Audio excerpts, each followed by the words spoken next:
So Bronwyn, if we could move back to you, and if you could just talk a little bit about how the site connects with your own work.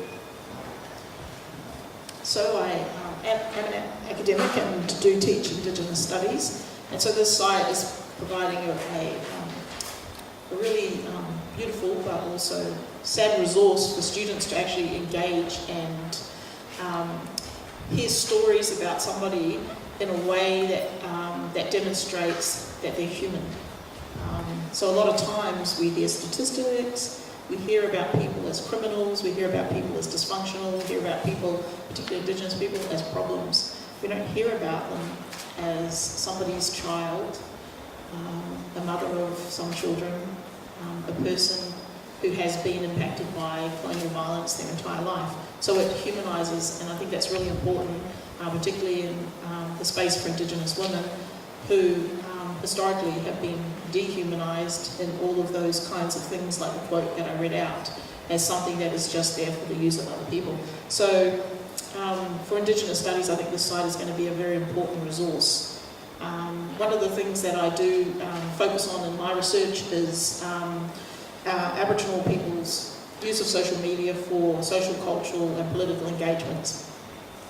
And I've been doing a great deal of work over the last few years in that space. And one of the most important things in that space is that we are able to have a voice where traditionally mainstream media has ignored the things that happen.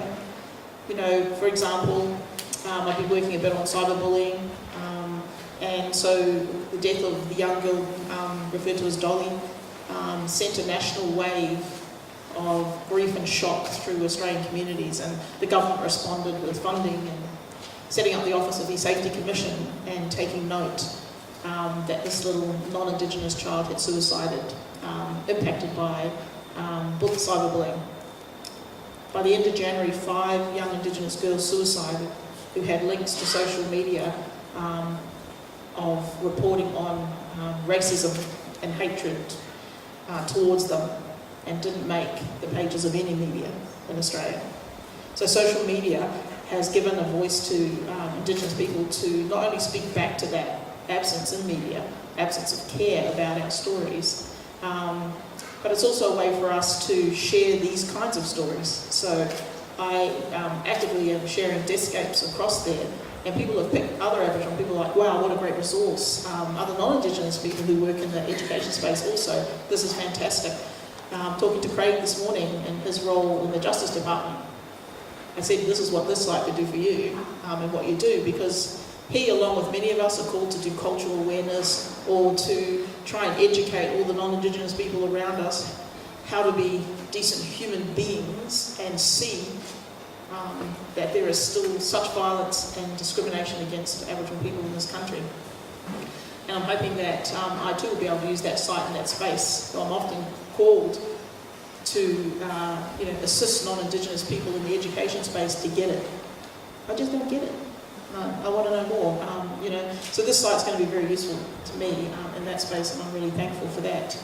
But in terms of social media, it's a way in which these stories can be retold and can then always be in focus. And so the ceremony earlier of saying the names, ensuring that people's lives are remembered and not just forgotten.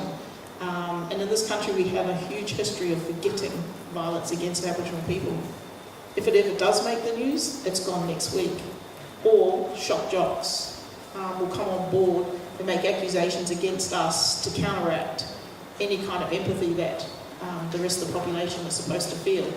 So, for example, we saw the Invasion Day rallies, and then mainstream media turned that to, well, you people don't care about violence against Aboriginal women in your communities because you're on the streets, as if apples can be compared to oranges, or as if Indigenous people can't have two topics on their mind to think about, or as if the Australia Day rallies of Change This Nation had nothing to do with violence against Indigenous women.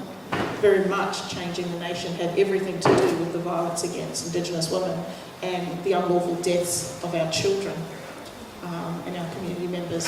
So for me, the site is fabulous. We can bring that back in. I can show students case studies that they will be able to map then not only just the circumstances of what happened, but to actually be involved in the person's life, to read about this person. And I was, deeply moved by many of the stories, including the ones that were talking to people seeking refuge in this country, because I could see clearly that the blueprint that the empire developed in its relationship with Indigenous people, how to rid this country of us, is being used now against people seeking refuge in this country.